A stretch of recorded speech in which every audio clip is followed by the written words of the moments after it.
Bonjour et bienvenue dans la troisième séance du cours Management de la qualité. Jusqu'à présent, nous avons bien éclairci les notions de qualité et de qualité totale. Vous allez trouver les liens des séances précédentes en bas dans la boîte de description. Retrouvez-nous sur Luminea Academy pour encore plus de contenu utile, des rappels de cours et des extraits vidéo pour rendre vos études plus simples. Tous les liens sont en description. Alors abonnez-vous et restons connectés.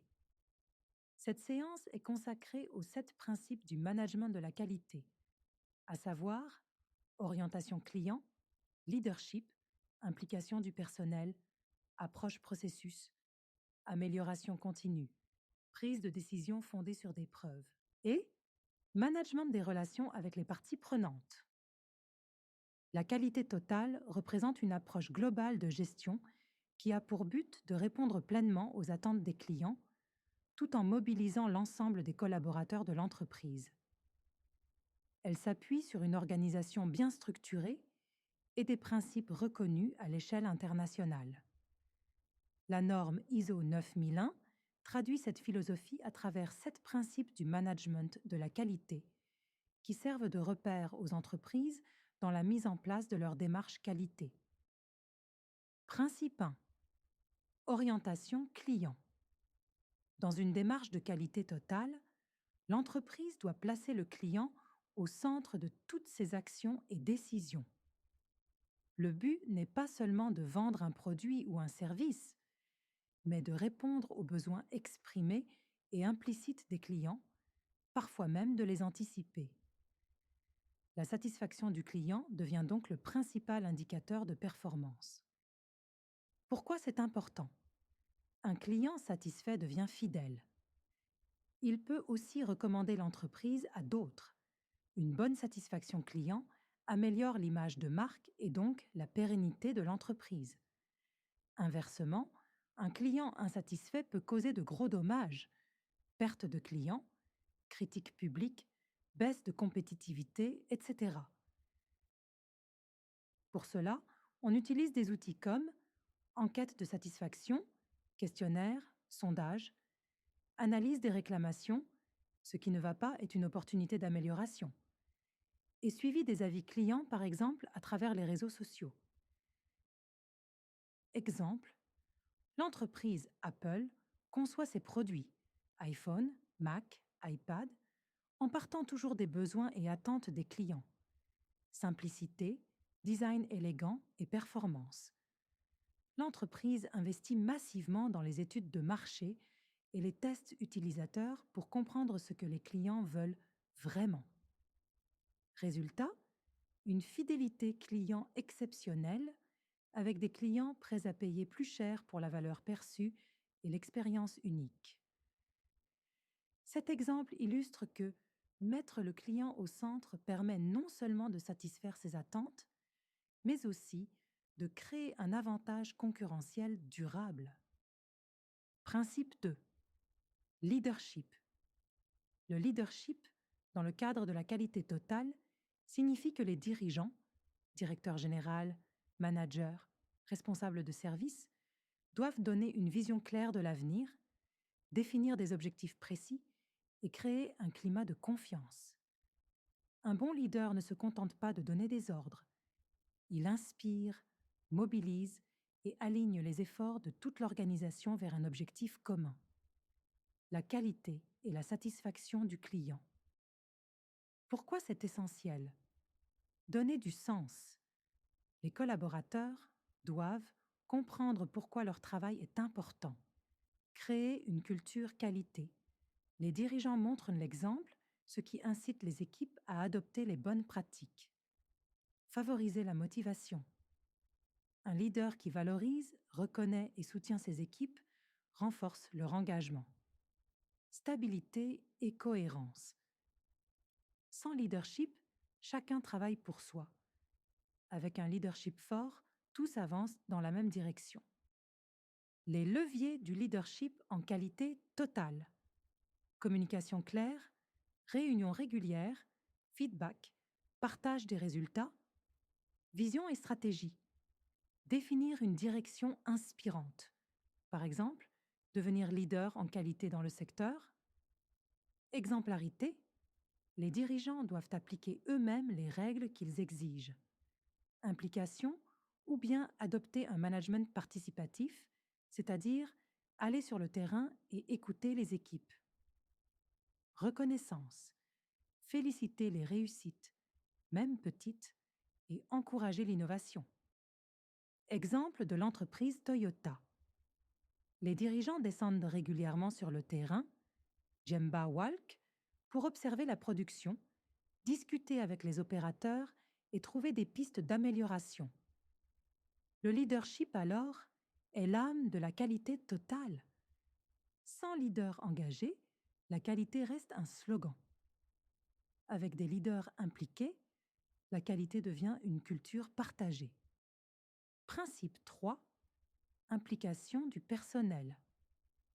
La qualité totale ne peut pas être atteinte uniquement par la direction ou par un service spécifique.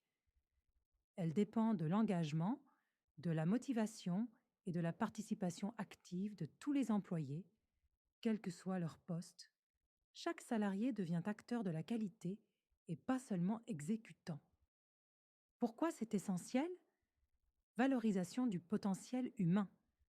Chaque employé possède des compétences, des idées et une expérience pratique précieuse. Réduction des erreurs. Un personnel impliqué repère plus rapidement les dysfonctionnements. Amélioration continue. Les meilleures idées viennent souvent du terrain, opérateurs, techniciens, employés en contact direct avec le client. Motivation et appartenance. Quand les employés participent aux décisions et voient que leurs suggestions comptent, ils se sentent reconnus et engagés. Innovation. L'implication stimule la créativité et encourage les initiatives individuelles et collectives. Outils et méthodes d'implication. Cercle de qualité.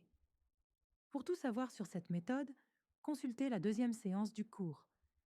Le lien est disponible en bas dans la boîte de description.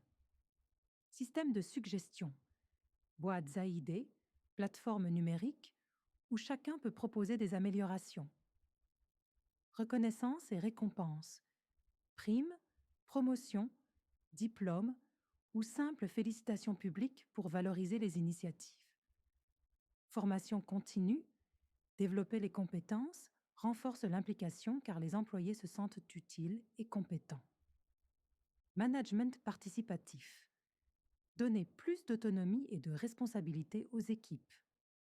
Chez Toyota, le principe du Kaizen, connu aussi sous le nom de amélioration continue, permet à chaque ouvrier de proposer des idées, même petites, pour améliorer la production. Par exemple, un employé a proposé de réorganiser les outils à portée de main pour gagner du temps sur la chaîne de montage. Cela a réduit la fatigue et amélioré la productivité. Résultat, plus de 90% des suggestions des ouvriers sont appliquées. Les employés se sentent directement responsables de la qualité. L'implication du personnel alors est un pilier fondamental de la qualité totale. Dans une entreprise où seuls les managers prennent les décisions, on observe souvent un risque accru d'erreur, une démotivation du personnel et un manque d'innovation.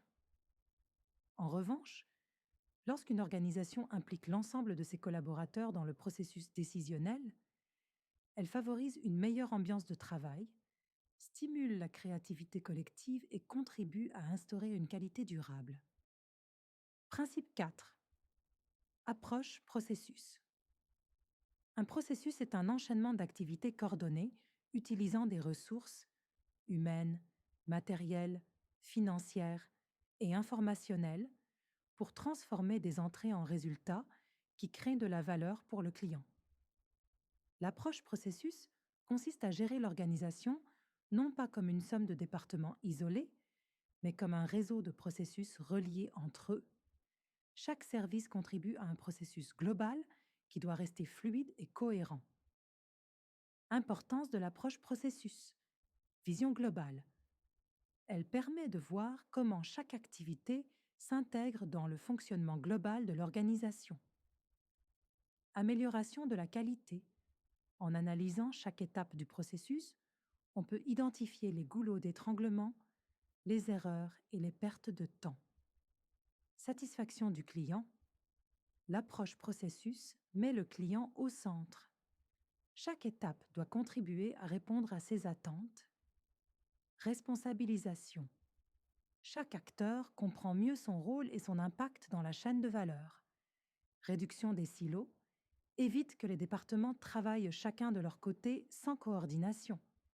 Les outils à utiliser: cartographie des processus, représentation graphique qui montre toutes les étapes et leurs interactions. Diagramme CIPOC, fournisseur, entrée, processus, sortie, client. Outils simples pour analyser un processus et comprendre les relations entre les fournisseurs, les intrants, les activités, les résultats et les clients. Indicateurs de performance, temps de traitement, taux d'erreur, niveau de satisfaction client, coût, etc. Prenons l'exemple d'une université. Le processus d'inscription des étudiants est composé généralement de ces étapes: candidature, admission, inscription administrative, inscription pédagogique et enfin affectation au cours.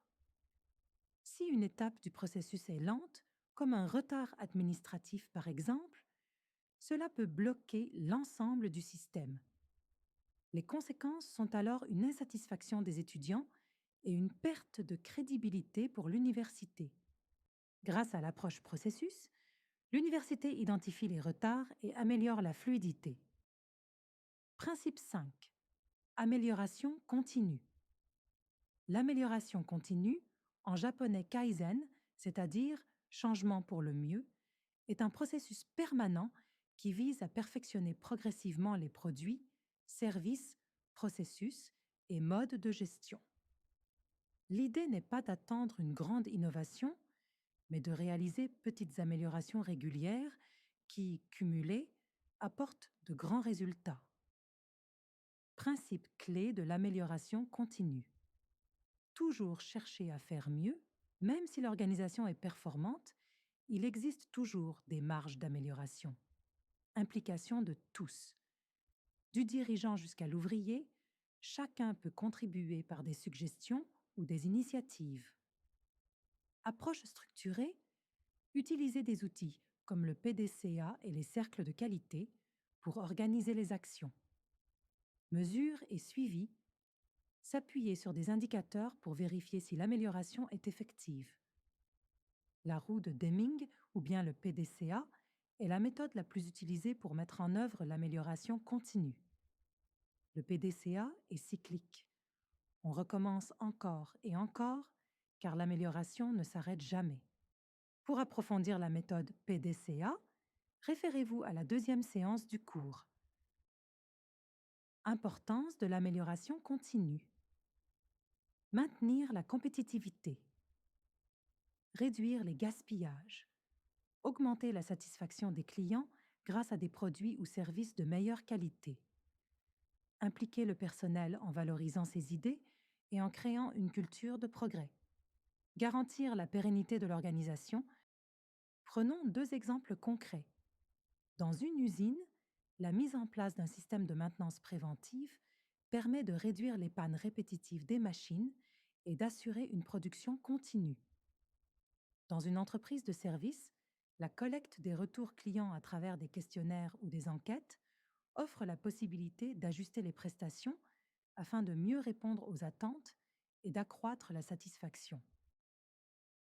Principe 6. Prise de décision fondée sur des preuves. La prise de décision fondée sur des preuves consiste à baser les choix et orientations de l'entreprise, non pas sur l'intuition ou l'habitude, mais sur des données fiables, mesurables et vérifiables. C'est une démarche qui s'appuie sur des faits concrets pour éviter les erreurs et orienter l'action de manière objective. Principe clé. Collecte de données fiables. Utiliser des informations précises, indicateurs de performance, enquêtes, résultats financiers, statistiques de production, retour client. Analyse rigoureuse, interpréter les données avec des outils adaptés, graphiques, tableaux de bord, diagrammes, audit qualité. Décision rationnelle, choisir la solution la plus adaptée en fonction des preuves et non en fonction de la hiérarchie ou des habitudes. Évaluation continue. Vérifier que les décisions prises produisent bien les résultats attendus et ajuster si nécessaire. Importance de ce principe. Réduire les erreurs, décisions basées sur des faits, pas sur des suppositions. Accroître l'efficacité, meilleure allocation des ressources, temps, budget, personnel. Renforcer la transparence, tout le monde peut comprendre pourquoi une décision a été prise. Améliorer la confiance, employés, clients et partenaires font plus confiance à une organisation qui s'appuie sur des données objectives. Outils utilisés pour appuyer les décisions. Tableau de bord, suivre les performances clés. Audit interne, évaluer la conformité des processus. Enquête et sondage, recueillir les besoins des clients ou du personnel. Diagrammes comme Pareto, Ishikawa, histogramme, etc. pour analyser les causes et les tendances. Benchmarking, comparer avec les meilleures pratiques du secteur. Voici 2 exemples concrets. Dans une usine, l'entreprise peut décider d'investir dans une nouvelle machine après avoir étudié attentivement les données liées au taux de panne, aux coûts de maintenance et aux pertes engendrées par les arrêts de production. Dans une entreprise de service, l'analyse de la fréquentation réelle des clients peut conduire à une modification des horaires d'ouverture afin de mieux répondre à leurs besoins et d'améliorer leur satisfaction. Les décisions de qualité se basent sur des faits, chiffres et preuves, pas sur des impressions. Une décision rationnelle permet d'anticiper les risques et de maximiser les chances de succès. Les outils de gestion de données et de qualité sont indispensables. Principe 7. Management des relations avec les parties prenantes. Les parties prenantes sont toutes les personnes ou organisations qui ont un lien avec l'entreprise et qui peuvent influencer sa performance ou être influencées par elle. Cela inclut clients, fournisseurs, employés, actionnaires, partenaires, comme les distributeurs, les sous-traitants et les institutions, société et environnement ou bien responsabilité sociétale et durable. Le management des relations vise à construire des relations de confiance, mutuellement bénéfiques et durables. Principe clé. Coopération à long terme. Privilégier la stabilité des relations plutôt que le profit immédiat. Transparence et communication. Partager les informations importantes avec les partenaires. Respect mutuel. Reconnaître le rôle et l'importance de chaque partie prenante. Création de valeurs partagées. Une bonne relation profite à tous. Par exemple, un fournisseur fiable aide à satisfaire le client final. Engagement sociétal, intégrer la responsabilité sociale et environnementale dans les relations, par exemple, respecter les normes écologiques. Importance de ce principe. Avec les clients, leur satisfaction garantit la fidélité et l'image de l'entreprise. Avec les fournisseurs, une collaboration durable permet d'avoir des matières de qualité livrées à temps et à bon prix. Avec les employés, leur implication est essentielle pour la qualité des produits ou services. Avec la société, une entreprise responsable gagne en crédibilité et en légitimité. Outils et pratiques utilisés. Contrat de partenariat à long terme. Évaluation régulière des fournisseurs. Qualité, respect des délais, prix. Enquête de satisfaction client. Dialogue social avec les employés. Réunion, cercle de qualité. Politique RSE, responsabilité sociétale des entreprises. Exemple, dans une entreprise de distribution, il est important de construire des relations de confiance avec les fournisseurs afin de proposer des produits plus variés et de meilleure qualité aux clients. Alors, la qualité totale n'est pas qu'interne, elle dépend aussi des relations externes. Une bonne gestion des relations crée un avantage concurrentiel durable. La collaboration et la confiance permettent d'innover, réduire les coûts et améliorer la satisfaction client. Nous arrivons au terme de notre séance. Merci pour votre écoute et votre implication et rendez-vous à la prochaine séance.